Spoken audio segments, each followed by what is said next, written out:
All right, Coach, you found yourself down by double digits on Friday. What were you saying to your team at halftime, and what was really going on through your mind?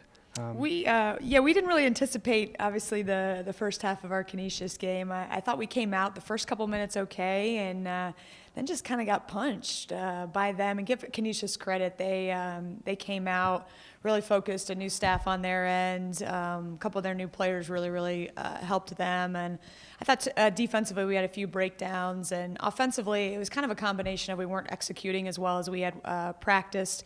And then at the same time, I thought we had a lot of open shots that just didn't fall. And obviously down pretty big at one point with 2 or 3 minutes left in the second quarter. I think it got as big as 19 and couldn't get to halftime quick enough. I thought we regrouped at halftime, made a couple adjustments, but really the choice our team made and our players made to tighten up things on the defensive end, start executing the game plan, and we're lucky, I think, to win that game. And anytime you can steal one on the road when you don't play well is definitely a positive. But we spent a lot of time here the last 2 days going over that film and just individually meeting with our players of kind of figuring out, when it doesn't go quite right, what do we got to do to kind of stop the bleeding and recover and still be able to win that game. Did you feel like your team was able to, develop a sense of calm?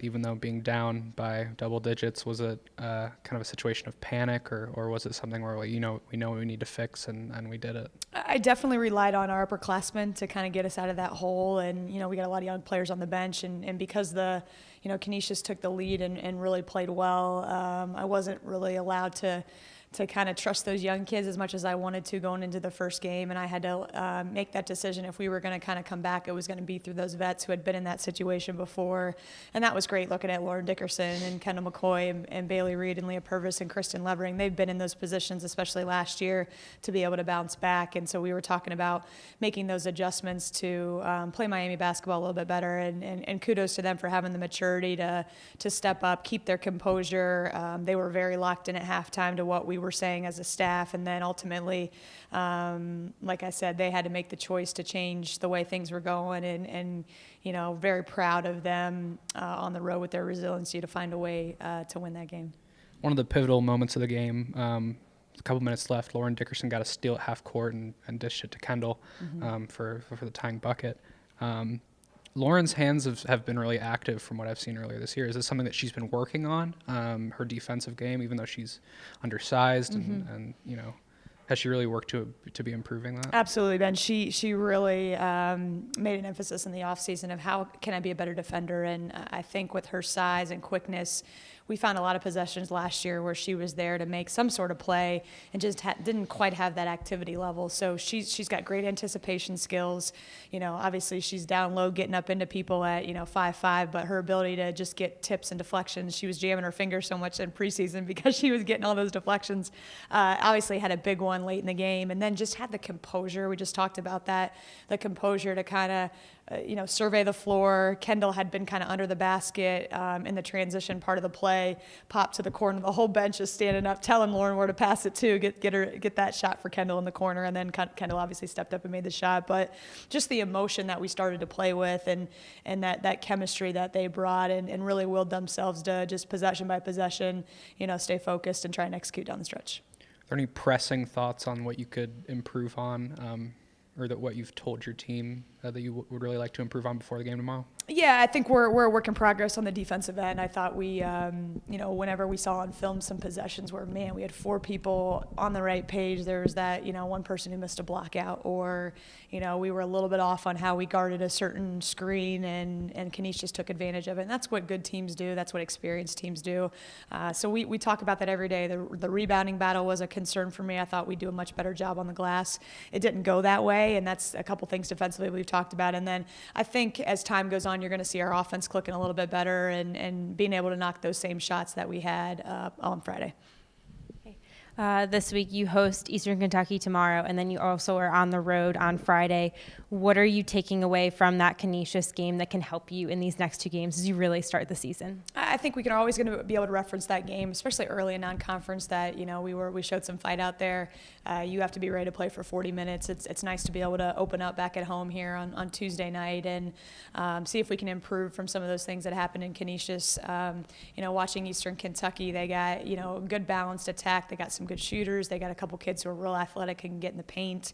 They have some players who play multiple positions, so the versatility is something we're going to have to be on defensively to have that awareness of our matchups in a lot of ways.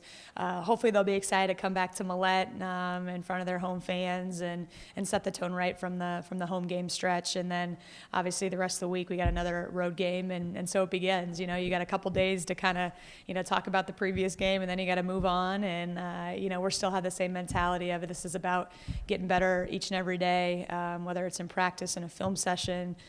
We've talked a lot about getting shots up in the gym on your own and keeping that consistent effort, regardless if you're winning or losing or what's happening on the score side. What do you think some of Miami's strengths are moving into the two games this week? Well, I think we showed we're resilient and we got some grit, and that's something that will hopefully carry us for a long, long time this season. And I think that's stuff we preach every day in practice. I would love just our offensive execution to be a little bit better. I would like just our movement on the offensive side to just be a little bit more consistent than it was, and not necessarily taking the first shot, but take the best shot. And we're going to be obviously keyed in on a couple players starting on Tuesday, and hopefully when we kind of look at that stat sheet and we look at the end result that the 4 goals we set for our team each and every game that we've met, at least 3, hopefully 4 of those. And that will in turn, have a W on the left side of the column at the end of the day. You talked a little bit about Eastern Kentucky's versatility. Moving ahead to Friday, what do you expect to see from Detroit Mercy's bench? Yeah, I don't know much about Detroit other than we played them last year. That's why I have a wonderful staff that is working on the scouts and working ahead. And obviously we split up those duties, and they will obviously, as soon as that buzzer hits on Tuesday night, be telling me about Detroit. But I know they're a hungry group from last year, and I know they have a lot of new players from what I've heard. So some new kids in the lineup that we'll have to obviously learn pretty quickly and adjust with our 2 days to prep before. But anytime you go on the road, you got to bring that toughness, you got to bring that focus. And obviously we got to see that with Canisius, the good and the bad of that road trip, of what it can be like, and making sure our legs are fresh and ready to go. Thank you. Good luck this week. Thank you.